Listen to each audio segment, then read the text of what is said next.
I am the interim executive director for Kelly's Kitchen and the operations director. I'm really excited to be helping to facilitate this conversation about accessible food justice.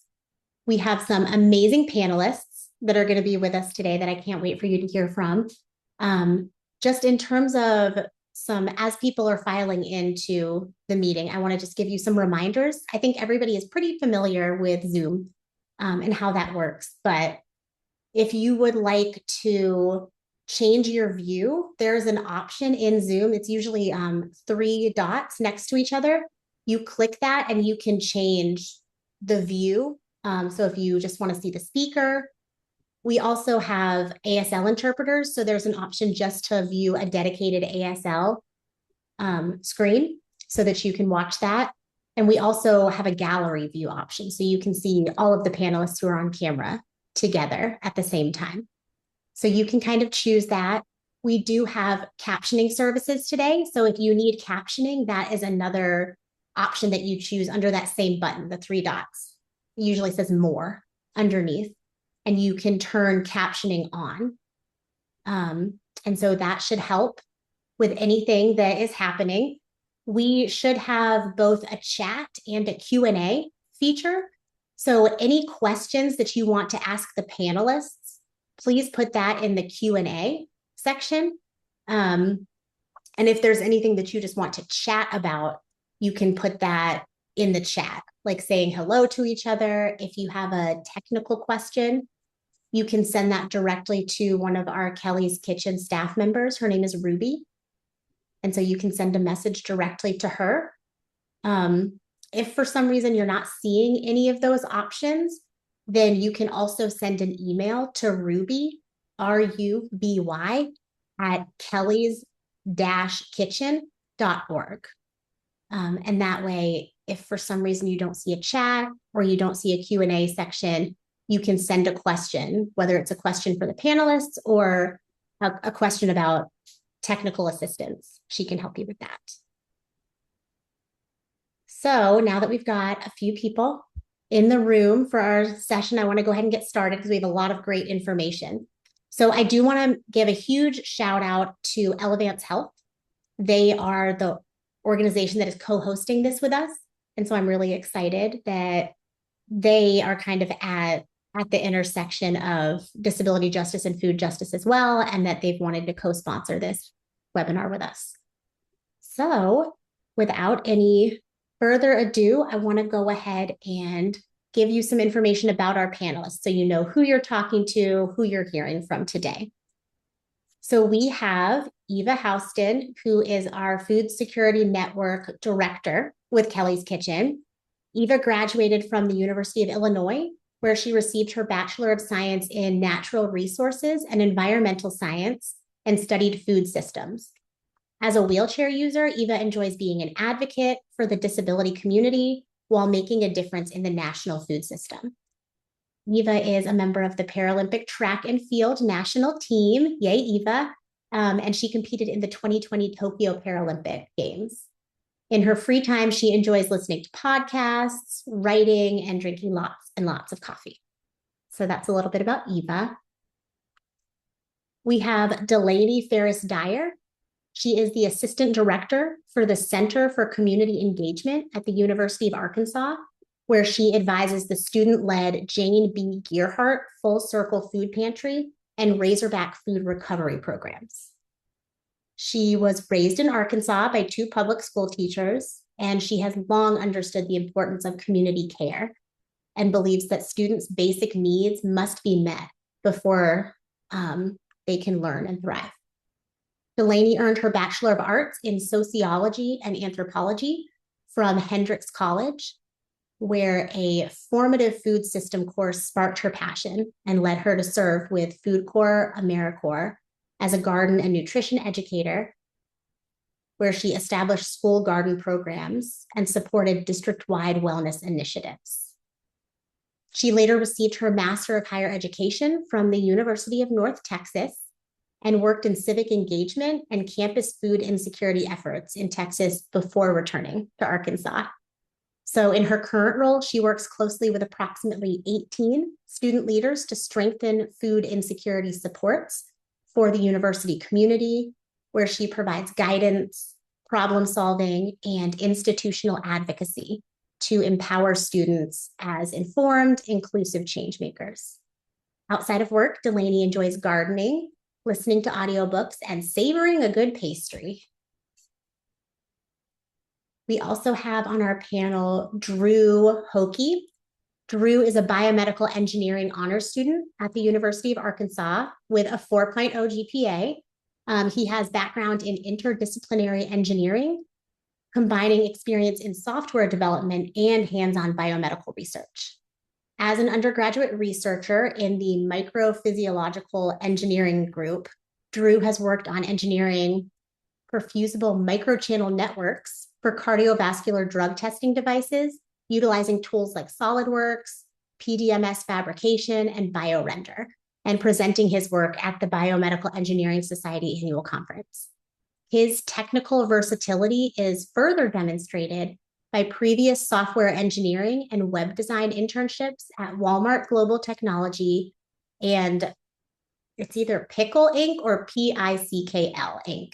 I forgot to ask Drew how I say that, where he developed Java APIs and led website redesigns. So beyond his technical achievements, Drew is a dedicated leader and community volunteer, currently managing distribution logistics as the mobile foods coordinator for the Jane B. Gearhart Full Circle Food Pantry, and previously working as a coding mentor for youth. We also have Melissa Martin here with Anchor Point Food Pantry.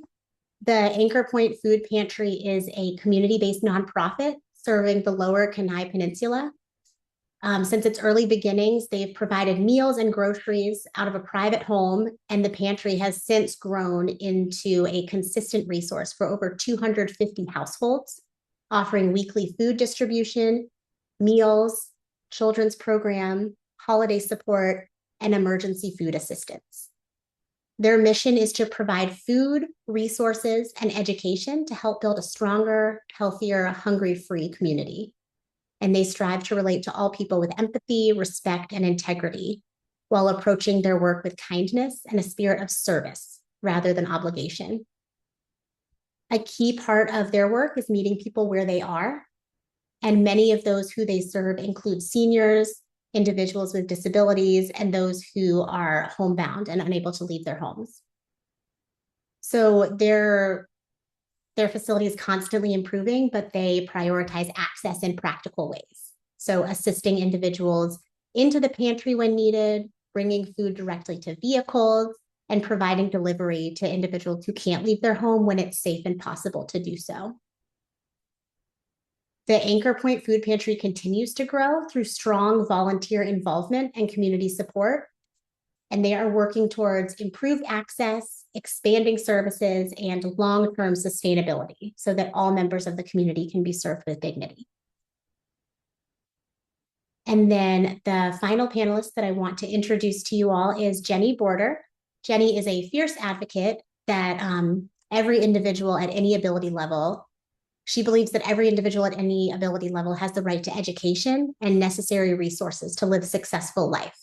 And this is very apparent in the numerous activities that she engages in through the disability community. She has shared her passion and experience regarding disability advocacy and accessible cooking with Kelly's Kitchen, the Disability Empower Network, New Motions Consumer Advisory Board, as a consumer advocate with Peer Mobile, and with the Rehabilitation Engineering and Assistive Technology Society of North America on the Professional Standards Board. She's also been a member of the RESNA Complaints Review Committee and a member of the United Spinal for Central and Southwest Ohio organization. She is a huge advocate for access and has helped a lot of people with disabilities getting the technology that they need to live independently, and just using ingenuity to get that done. Things don't always need to cost a lot of money for Jenny to figure out how to make them accessible. And so outside of advocating for the various resources that people with disabilities need, For success, she loves to keep herself busy by tinkering. And that typically consists of researching and experimenting with different ideas on her own wheelchair or in her apartment to help keep her as independent as possible. And then one of our panelists, Yvonne Bolts with Bolts to Nuts Farm, had a family emergency and is unable to be here today. So if there were questions specifically for her and her organization, please email them to Ruby and we will get those answered and email them out to everybody who has registered for this event. And so with that said, I am going to go right into questions so you all can hear from the people that you registered to hear from. So this is a question for the entire group. You all can take turns answering, or if one person wants to take this, but food insecurity and disability are deeply connected, but many organizations still don't think about accessibility when they're designing food programs. Why do you think disability has historically been left out of these kind of conversations? And what do you think needs to change?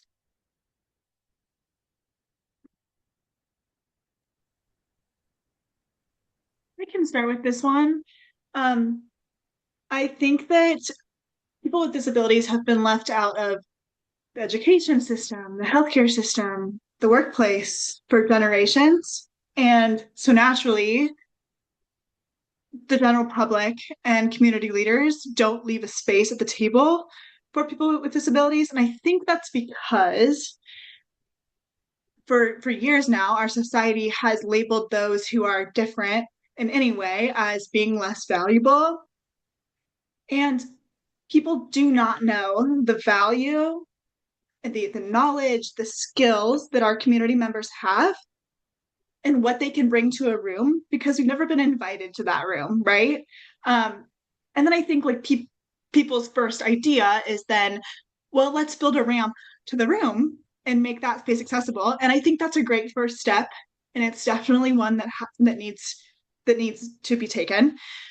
But it doesn't get at the root of why the space wasn't accessible or inclusive. I think that's like the key word there, inclusive.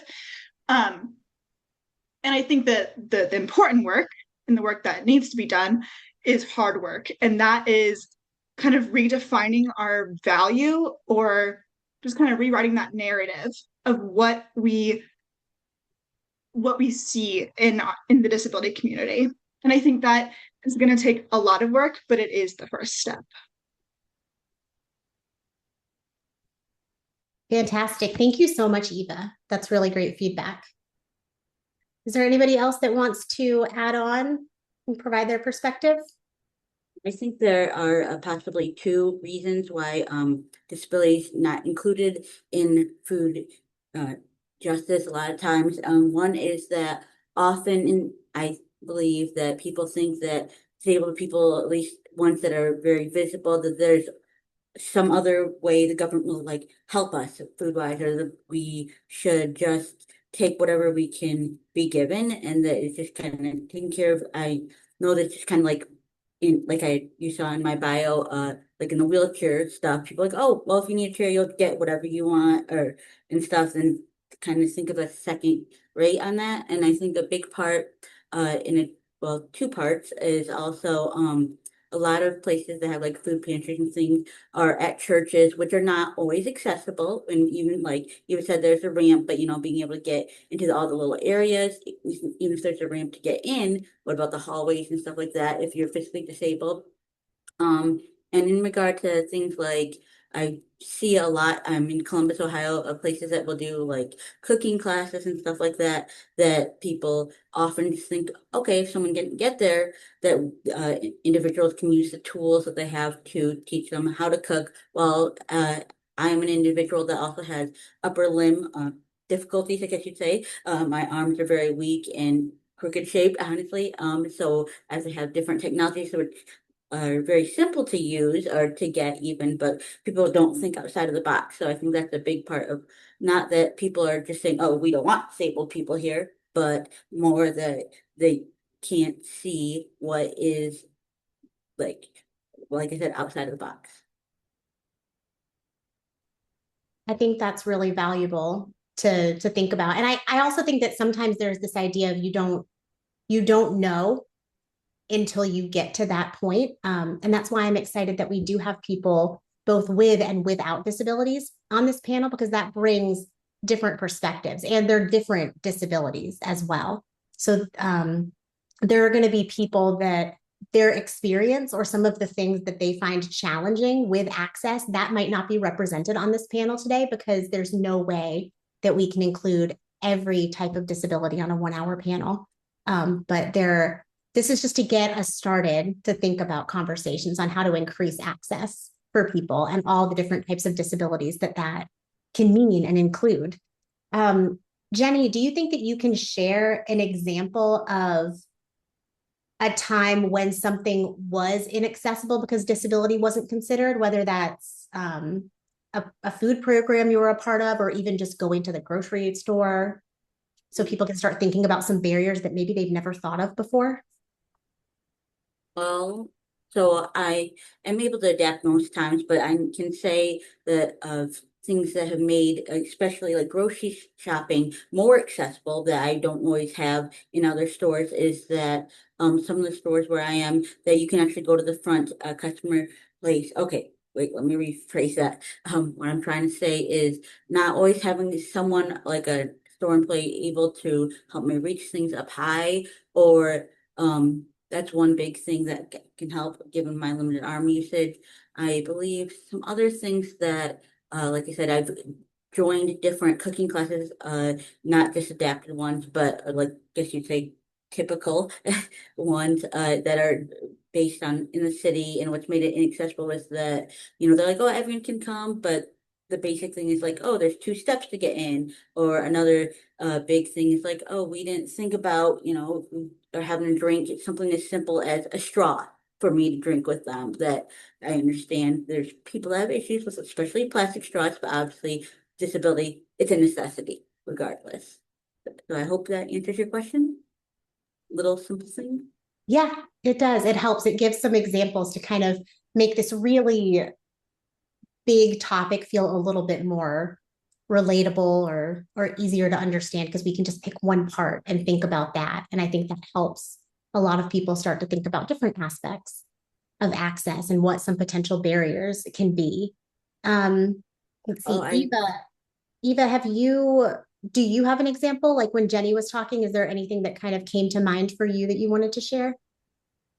Um, the I think that maybe people who don't have a disability don't realize the mental gymnastics we often go through to make the work week, flow. Like, for example, if I know where my grocery store has items on lower shelves, and I will go to different stores just to make sure I know that like the feta is on the first shelf on this store and it's up high in the store. And I could ask for help, but if I'm in an aisle, no one's around, like that's so much work that I often just like do this like this mental game to avoid that. And I just think that's like time and energy that people don't realize that is being spent thinking about food and food access, even though that's a different form of food access.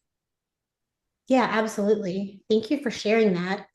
I do want to give you a minute to kind of switch gears and think about things from a professional perspective. So, as the director of the Food Security Network with Kelly's Kitchen, you're working on the intentional combination of disability justice and food justice. So, I wanted to know if you would kind of speak to why you think it's important for Kelly's Kitchen to build those two concepts together instead of just treating them as two separate issues. Yeah. We talk about Maslow's hierarchy of needs a lot at Kelly's Kitchen. And, at the bottom of the pyramid, you have food, water, sleep. And you can't go to the next stage of the pyramid, which is safety, without that first pillar of the pyramid. And at the very top, you have like the potential to thrive. And Kelly's Kitchen wants all people with disabilities to be able to climb the ladder so that they can thrive. And I've been thinking a lot about how food justice, or yeah, food is kind of the center of any justice movement. I think it's the center of racial justice, of environmental justice, even like the LGBTQ movement. I think it's the center of that. And I think the sooner that we realize that, the sooner that we also realize that disability justice, food justice, and racial justice are all the same thing. So Kelly's Kitchen, by combining disability justice and food justice, we're just building that bridge for people to start connecting those dots. And I think that's why our work is so important. We're just building bridges. So. Yep. I love that. I love that, building bridges. And I think that's something that a lot of our other panelists can relate to. And one of the things that has been mentioned multiple times now is that when some people or some organizations hear the word accessibility, they do think of ramps and how somebody gets into a building, just getting in the front door. And so I'm wondering, Melissa, your pantry, it serves seniors, it serves people who aren't able to leave their home. In addition to people with other types of disabilities, what changes have had the biggest impact on making your pantry more welcoming and accessible, even if they were simple or low cost?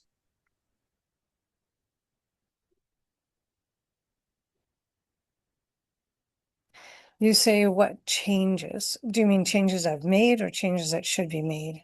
I don't mean I mean we. I think it would actually be interesting to hear, what changes have you all made and what changes are you like, we still need to make these because this is a process. Okay. It's a good question to ask me because it kind of addresses some of the things that they had mentioned.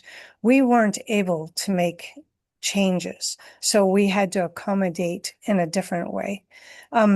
See, or especially as a food pantry, we have a very limited amount of money that we could spend. We had a grant of $250,000, and we were lucky to get a secondhand army barracks to bring down 200 miles and set up as a pantry. And we wanted it down at ground level. We really wanted it down at ground level, and that just wasn't possible. I know you say how and why, but you have to talk to the construction guys because I tried that already.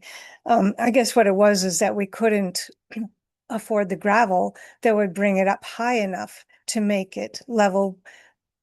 But the engineers, see, there's just so much complicated involvement to be able to explain it all. So between the engineers and the guy that had to bring it in, and we couldn't afford it and all that, it just wasn't possible. So we had to find another way. We have people that can help bring a wheelchair in, but bringing it up the stairs.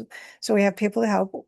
When it comes to getting the food, we can bring the food out. They can tell us what we can look for, but everything is limited. If worse came to, if they really wanted to see it all, we would have to take our phone and attach to their phone and go in and take a walk through FaceTime kind of thing. To be able to show them what we have if they wanted to do the pick and choose part. It isn't that we don't care at all. It's not that we don't care. It's just that we have to work within our means. It's almost like we're disabled financially to be able to accommodate. And then while I was listening, all the different kind of disabilities, it's not that we don't care. It's just that you can't have enough people to cover pulled up at the table in the conversation to be able to cover all those disabilities. So we try to find another way. Even stores try to make sure that they can get their food, if nothing else, brought to them. It's like, I wish we could answer all the questions, but like they were saying, there's so many different kinds of disabilities. But I assure you, it's not that we don't care. Yeah, thank you so much for that response. I think that it really shows that you're trying to think about your community members and how you provide that access to them. And even just taking a phone on FaceTime or taking pictures of things and still having that choice involved in selecting items. I know that there are other organizations that don't even have the thought or the ability to do that. And so I think that that is, something that you're doing that a lot of other people could model. And that's a very low cost. That just, you have to have somebody who can do that, but you don't need any fancy equipment or anything like that. And I think a lot of the things that we can do to make things accessible for people don't necessarily have to cost a lot of money. I'm wondering, Delaney or Drew, if there's anything that you've done or have made changes to after kind of listening to your student population who utilize your services. Yeah, this is Delaney. We have made a lot of changes over the years. Full Circle Food Pantry's been around for 15 years this year. And every year we have a new student team that joins our board and they kind of guide the direction of where the pantry's going. Drew, will be Drew's second year on the student board, and Drew has been with the pantry as long as I've worked here. So, every year, though, this board seeks feedback from clients. So we have what's called our Pantry Advisory Council, and I don't want to steal Drew's thunder because I think he's going to tell you about it later, but the Pantry Advisory Council is a group of clients that get together a couple times a semester, and we ask them, like, what's your experience in our pantry? What could be going better for you? And that feedback has impacted what we do so much. A really simple example of that is just our bags. We have plastic bags, but unfortunately, we have a lot of reusable bags too, but we can't afford to buy all reusable bags. And so we do use plastic bags. And clients were like, hey, these are like white. They were white bags, and they were like, they're kind of transparent, and it's uncomfortable to walk across campus with the bags being able to be see-through. That is so easy for us to change. And so now we purchase black bags, and clients have really appreciated that simple change. So we also now share the weight that we expect when we do like specialty programs. So we'll do a fall basket, and we do a spring basket, and we do a spring cleaning basket. And they're all centered around usually like seasonal produce or items that we don't have in the pantry typically. And they can weigh like 20 pounds, 25 pounds of food when you put a protein in there. And that's quite heavy, especially when we consider a lot of our clients are accessing our pantry by the bus or by walking. And so anytime we're putting one of those programs out, being really transparent. One, this has frozen product in it, so thinking about timing, but also this is quite a heavy bag. So do we need to split this order into two so you can take half of it today and you can pick the other half up tomorrow? Like, that's something we always try to be transparent about, and it comes from client feedback, them saying like, these are really heavy and this is hard. And so I think someone mentioned earlier, but it doesn't always take a lot of money. Like, none of these things I've suggested took money from our budget. It was just simple things that we could do to help meet our client needs. Yeah, those are really great examples that you brought up, because I think it highlights one of the things that I know that I always talk about is the difference between inclusion and accessibility. And accessibility is really focusing on how do we make sure that people with disabilities have access to these places, these resources, these services. And inclusion is kind of looking at how do we make sure that all of our community members have access to something, and that includes people with disabilities, but it also includes other members of the community that, will utilize a service and will benefit from the disability accessibility piece, but don't necessarily have a disability. So I know the biggest example that a lot of people will talk about are curb cuts on sidewalks. Those are essential for people with wheelchairs to be able to get on and off the sidewalk, but that's also how, like, any parent who's pushing a stroller is going to be able to get on and off a sidewalk easily too. And so being accessible and being inclusive kind of, they can go hand in hand, where you're helping all community members. So those pieces that you're talking about, getting bags that doesn't show what's in it, it kind of reduces that stigma of having to utilize a food resource program. Sturdier bags can also be easier because then they won't break. Thinking about how much weight somebody can carry at a time and just giving that heads up. I know for a lot of people with either an intellectual or developmental disability or even just anxiety, knowing those details before they come in really helps them with the process of knowing, well, this is what I'm coming to get. This is how heavy it's going to be. I'm allowed to make 2 trips if I want to. Because sometimes all of those things that can swirl in your brain, just knowing ahead of time that somebody else has thought about them, eliminates that barrier of getting in the door and getting the resource. So I think that's fantastic that you all are doing that. Let's see, Jenny, before I move to the next question, I wanted to see, you have volunteered and gone to different cooking classes at Bolts to Nuts Farm. And I know that they focus a lot on making things inclusive. Can you maybe just say a little bit about what they do to that process? Let me think here. Yes, I do go there.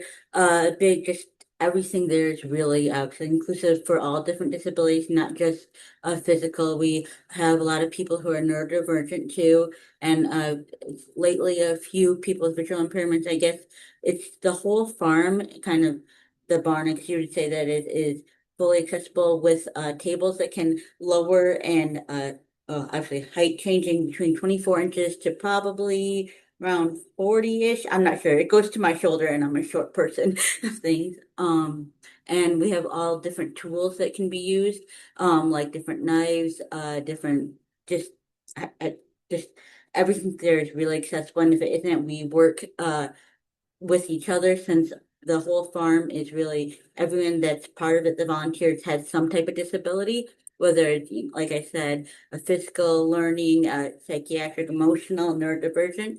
That's a really big thing that they have. Trying to think what else. Also, before you attend the farm, they always have us fill out a questionnaire of different accessibility needs, if we need like quiet time. So there's like a space in the back that we have like a sensory area where, you have fidget toys and stuff, but also the earphones and a it's really cool rocking chair like thing. I don't know what to call it. I should know it. But it helps, calm down and zone out and stuff. In addition, we have like little wagon things that we can go out when we're needing to do gardening. So for me, I am sometimes ambulatory, but not great at it. And so they'll kind of have me sit there with my cushion underneath my butt and pull me up to the wagon and use different tools to like weed stuff or like prune different whatever we're making or growing, I should say. That's a big thing, I believe. Yeah, those are all really great examples. I know that Bolts to Nuts Farm like really focuses on inclusion at every level of participation. So I appreciate you mentioning those things. Drew, as the mobile foods coordinator, is there anything about like mobility and transportation that's influenced the way that you think about food access being in this role? Yeah, that's pretty much all I battle at this university about the mobility and transportation. Because the University of Arkansas, we're at a really cool spot. We're in the Ozark Mountain Range. So when it comes to accessibility at like a one at a physical pantry, it's accessible, but it's not really convenient. And it's definitely doable. So I really work on how can we sort of decentralize that one location, and instead of being like a one location pantry, more of like a network over the entire university. And so I kind of do that in different programs that we have in our food pantry, like a delivery service if you can't come to the pantry physically. And we also deliver to like places where grad students are at all day, like the medical school or the engineering research center, where these students are there all day and they don't have cars and they can't really walk. It's like a 30-minute walk. You would never want to do this. So I work on like how can we deliver to them. And mainly my role, really what I focus on is how can I bring the food to the people, not the people to the food. Not just like just slapping a ramp on the pantry. I know that's not gonna help much at all. Like I need to go to help them out where they're at. I need to meet them where they're at. So that's all I do is battle the mobility and transportation to get to the pantry by kind of moving the pantry out of the physical location. So I really kind of work on like making it like a network with like a delivery service. And we also have 17 mini pantries across the campus. And shout out to Kelly's Kitchen for supplying 2 of those. So that's gonna be really nice. And we also have lockers around the campus that are also really discreet. So yeah, that's what I really mainly work on is battling the situation we're kind of dealt with, being in the Ozarks, being a very hilly campus. I kind of work on how can we get the pantry food out of the pantry so they don't have to come to this one location. They don't have to do all this mental gymnastics or physical activities. How can we bring it to them? Yeah, So yeah. that's fantastic because you're exactly right. Just because a building is accessible doesn't mean that a person can get to that space. I love that you have so many different access points for food across campus and that you've thought about how do we make it so people know where they are, but also make it discreet so that somebody can access it without everybody else necessarily knowing that they're accessing it. So I really think that's cool. Eva, I am wondering, so if you could just talk a little bit about our Plant One More program, because I'm wondering how disability and the Plant One More program has kind of changed the way you think about growing food and communicating that to other people. Yeah. So Plant One More is a program that we launched this spring. It's a community gardening initiative that encourages home gardeners to donate their extra produce to food pantries, and hopefully those food pantries are in our food security network. Because what we were finding is that our food security network members, so these are primarily food pantries, they just could not receive enough food to, help their community. And that was a large issue during the SNAP freeze. There just weren't enough resources to get food into the pantries. And a lot more people needed food.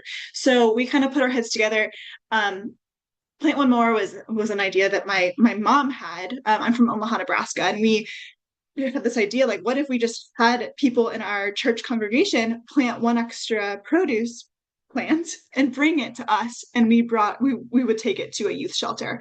And I thought that was such an easy, simple idea. I think what I keep hearing today is that the best solutions are just creative. They actually don't take a lot of money. And Plant One More was exactly that. It was super easy. All it took was some time to collect produce. And I guess the gardeners who donated their food, but they were already growing their produce. It was more about like, what do we do with all this extra zucchini? Well, we know who needs it. So it's a super low cost solution. And I think that's kind of what has changed in my head about what accessible food growing can look like. Now I think of it as more of like a local issue, like a local food systems issue. We all have the power to become a part of our food system, and we can all grow our own food, donate to neighbors who need it, and just like think about what that at a national scale could do. So that's our hope with Plant One More. Feel free to email Ruby about that if you're interested or have a community garden that you want to enroll into Plant One More. We would be thrilled to have you. Awesome. Yeah, I love that. Thank you for sharing that.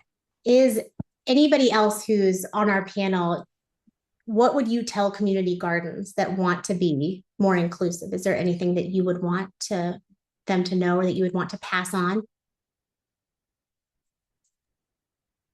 Yeah, this is Delaney, and I kind of have a thought about it. We also have a pantry garden here on our campus, but in my previous life, when I worked with Food Corps, AmeriCorps, just a reminder that efficiency isn't everything. Like we get into our work and we're just so bent on like solving our problem, right? And we've got to do this, this, and this. We've got to do it yesterday. And that's not what gardening is about. It takes a lot of time. I have a kind of a story I like to tell about I had a garden on a campus playground and we were trying to grow tomatoes and they were getting trampled every recess. And what I found worked really well was giving every student in a class a cup and they filled it with water and they watered those plants And then they had buy-in and respect for that, and they stopped because they cared about these plants. Was it quicker for me to water my plants in 5 minutes in the morning? Sure, like it would have been, but it was so much more impactful and community building and relationship focused to slow down and take the time to make that an experience that resonated with them. And so I just think sometimes we get a little tunnel vision on problem solving, and if we can slow down and really think about what can grow in the garden besides produce and the community we can build and relationships in those spaces, I think it's really a lot more easy. It's a lot easier to find inclusive solutions to problems if you can just take a pause. So that's what I would add. Yeah, I think that's a fantastic point, Delaney. I think community buy-in is essential for like so many initiatives and programs to be successful. And oftentimes, I know that within the disability community, sometimes we are offered a program or a service in the community, but we've never been asked to give any input or weigh in on how it should be put together or how it should be created or marketed. And so it feels like it's something for us, but not by us. And that, without having that buy-in, it is very hard to get people, motivated to care. And it might not even be the parts that they care enough about to feel included. So I love that you brought that up. I'm kind of wondering, Drew, since you come from an engineering background, you view problems a little bit differently, and you approach them differently. And I'm wondering if you've noticed any opportunities where technology or creative, design could remove any barriers that maybe other people haven't even thought of. Yeah. So in, I guess, my engineering background, we've learned about some things like universal design, trying to design it already for as many people as possible to the greatest extent.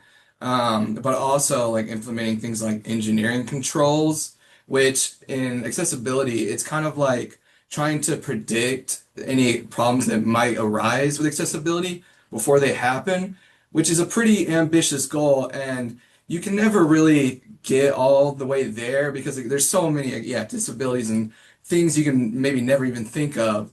But I still think it's a worthwhile thing to do when designing new food programs is to think like is to think how like what problems might arise in like terms of accessibility and how can we prevent that from happening before we release it. Like for example, right now I'm redesigning our website that it has worked for us a little bit. It's not very accessible. And there's a lot of things that like images that get changed based on if you're looking at it on a computer or an iPad or an iPhone. And so I'm really trying to make that more cohesive for our clients because we have always designed the website on computer, but all of our clients really mainly use it either walk in the pantry on paper forms, so no electronics at all, or they use their phone.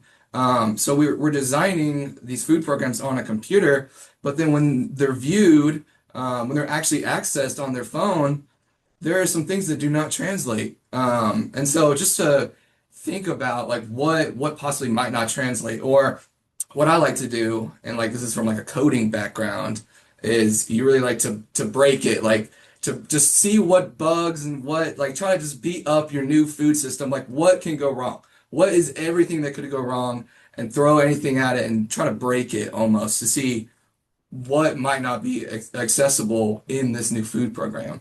So I kind of think of, I really like to take a step back.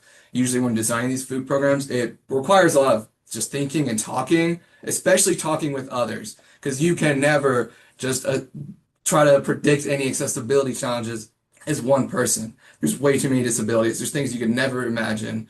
So it's really a community effort, and it is a hard thing to tackle. And I don't think you can ever really become perfectly accessible because there's just so many disabilities. But it is a worthwhile effort to think about those things before you just release it. Because yeah, we can definitely think like the transaction can end at once the person gets their food, but it doesn't have to be that way. You can think of like ways to help them before you even give them the food and when designing these programs. So we do a lot of thinking. I do a lot of thinking and in group discussions before we ever release new food programs to our clients to make sure they're accessible by the max amount of people.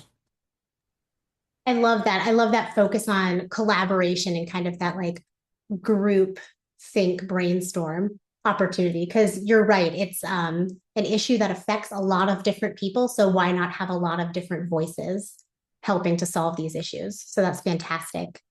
I know that a big part of making a lot of your programs successful and impactful do rely on partnerships and collaboration. And Delaney, I'm wondering, your work depends so heavily on student leadership. How can other organizations better engage young people in creating accessible food systems and programs? Yeah. So you've really got to listen. So, when I first started this position and I was advising my first team Razorback Food Recovery, they changed their schedule every semester. And I was like, why? Like, why are we changing this? If it works now, why won't it work later? And I quickly learned because things here are always changing and it has to be adaptable. And so if you would like to retain and have young people involved in your programming, they're always going to have new ideas. So if you're not willing to hear those out and listen with the intent of making change, I find that it's hard to keep them engaged. And I do think you have to partner that with, we're all experts in our organizations and what, we've seen some things not work out well. And I don't think that means letting young folks, my team specifically, try things that haven't worked in the past. There is some wisdom in there to share, but also it doesn't have to be done the way that it's always been done. And Drew, as an example, working on our website's been the same for years. And so just a couple weeks ago, Drew kind of took on this endeavor, and I've been so blown away with what he's been able to do with it. And that's just because I'm like, yeah, Drew, let's hear that idea out. So I think listening is a really powerful tool when you have new folks in spaces to share new ideas that you may not always see yourself. Yeah, that's fantastic. I really appreciate you sharing that. I like how you really highlighted that there's wisdom in sharing what has or has not worked before, but it's also worth saying, hey, if you guys think that maybe it could work again, let's try it, let's see, because things are constantly changing. And as the landscape changes, as people change, sometimes it doesn't hurt to give it another try. So I think that's great. I'm kind of wondering, Eva, with your work with the Food Security Network and all of the different organizations that you are collaborating with and speaking with, are there any common themes that you hear about when people are talking about either their accessibility needs or accessibility concerns that maybe you could share? I think Melissa covered a lot of the issues that we hear. And I honestly feel like the most successful food pantries do exactly what hers has done, which is they keep an open mind and they aren't afraid to get creative. I think sometimes it takes doing things that no one's done before, which I know that's scary. Um, but it also leads to solutions that can be used for generations. And I think her example of you bring food to the people, that's something I recommend to food pantries all the time who can't make their space accessible. And we're definitely not asking like old churches to like change their location, because that's where their community center is. For a church community, like it would be wrong to uproot them and make them find a different space for their food pantry. It's just simple solutions like that. And yeah, I think the issues that she covered are the ones that I hear the most. Okay, fantastic. Yeah, and I'm actually going to kind of ping it over to you, Melissa. Is there a lesson that you all learned the hard way that you would like to share? Any tips or like nuggets of wisdom with other people who are on this webinar who might be thinking, I don't know how to tackle that?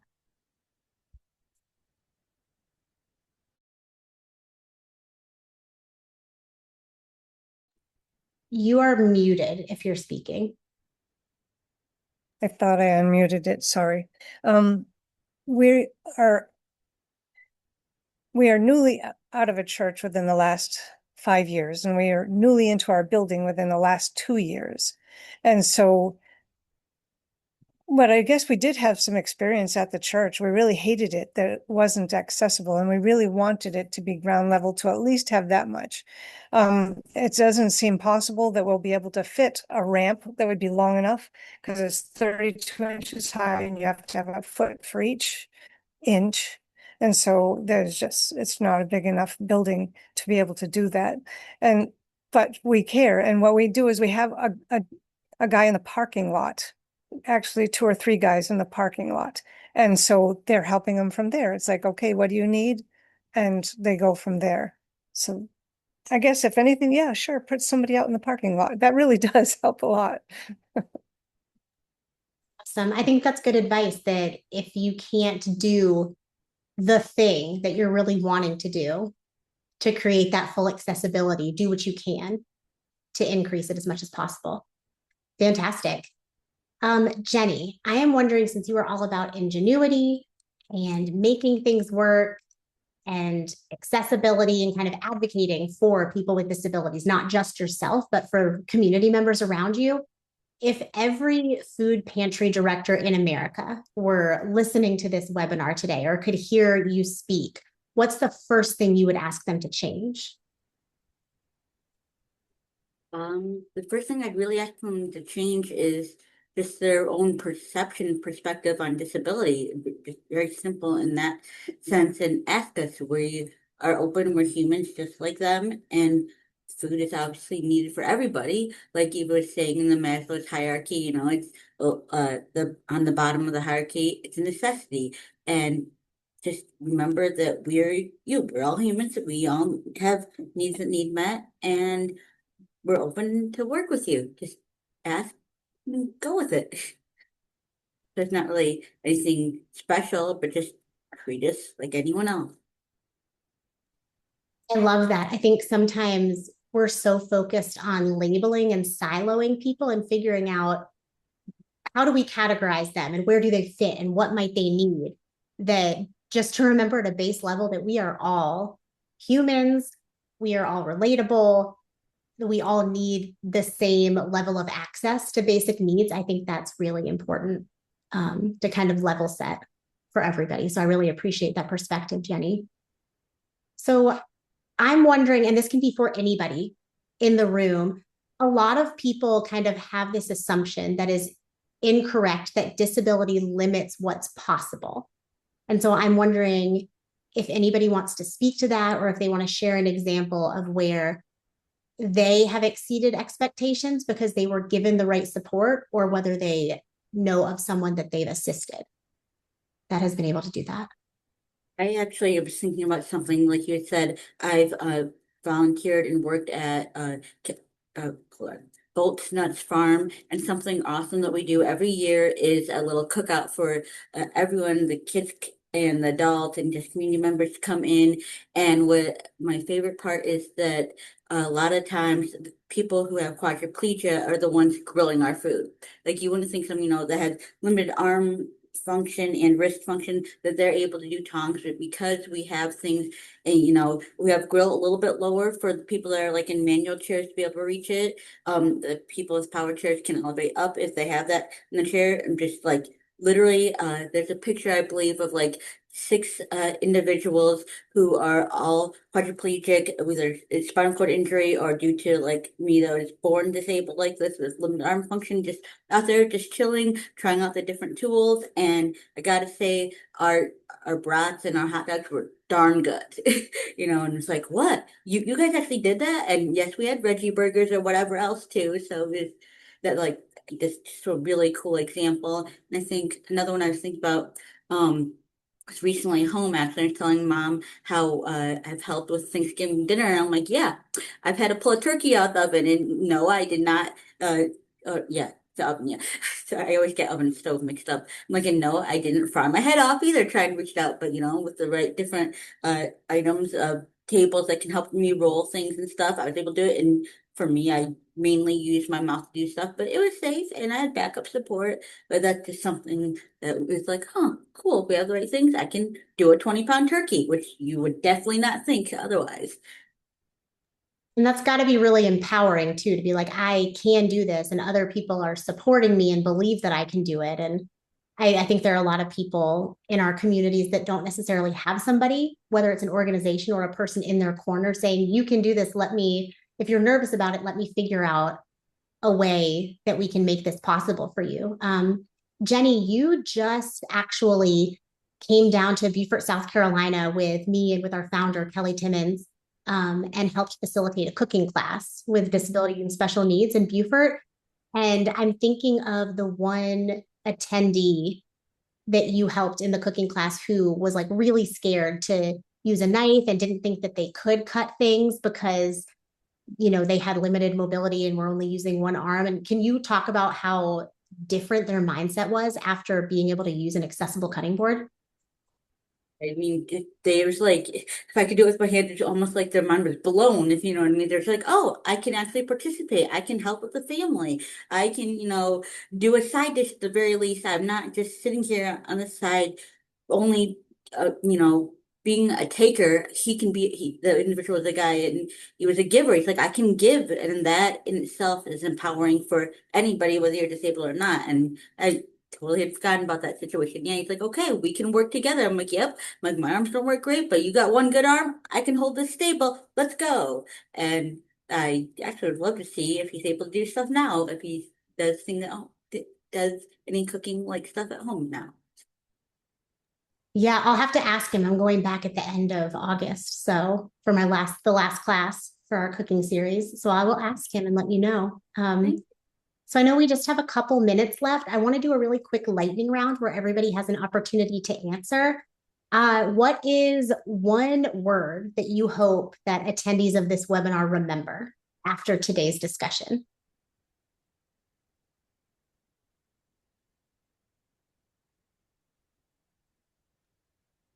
You go first. I would say creativity. You took my word. This is Delaney, and I would say doable. And then this is Drew, and then I said ever changing. Ingenuity. This is Jenny, and lost my word. Patience, that's my word. Fantastic. Yeah, those are all, I couldn't have come up with better words myself. We do have a question from an attendee asking if we can recommend other accessible, friendly kitchen tools. Kelly's Kitchen has a whole page on our website where we list out accessible tools, and we made sure to link them out to the website where you could purchase them. A lot of them are available on Amazon, and I know that people are very split on Amazon, but it is one of the biggest locations where you can get things delivered to most any area of the country pretty quickly. So you could look at that list that we have on our website. Is there anybody else that has anything in mind for accessible, friendly kitchen tools?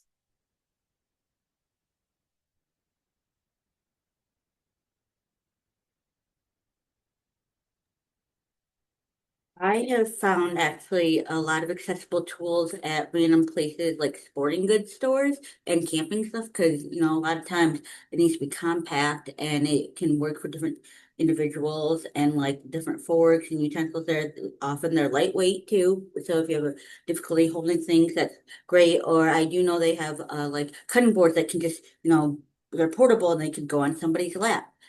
So sporting goods stores, camping places, things like that, if you don't want to go to Amazon. Yeah, that's a great recommendation. I love that. Yeah, well, I appreciate so much you all taking the time to speak with us. I know that we could have this last so much longer than an hour and talk about so many other things, but I appreciate you starting this conversation, especially during Disability Pride Month, when we're already amplifying disability inclusion and accessibility. So if anybody does have questions that they weren't able to write down in the Q&A, if you think of one after this webinar ends, you are more than welcome to email us, and we would be more than happy to ask our panelists to answer that question. When this ends, I'm about to end because we're at 4 o'clock, we're at our hour time. When this ends, there will be a pop-up on your screen to complete an evaluation survey. This helps us at Kelly's Kitchen figure out how to keep providing programming and webinars and meetings that are important and of interest to you. I will also follow up with everybody who has registered for this webinar and make sure that you all have access to the recording. I'll make sure you have an access to transcript and then any of the resources that we talked about and any links to different parts of websites or organizations. I'll make sure that you have those resources as well. So again, thank you so much for everybody who's come out here and spent their time and spent their hour with us, especially our panelists. And I hope you all have a really great rest of your day. And we appreciate you all. Thank you so much.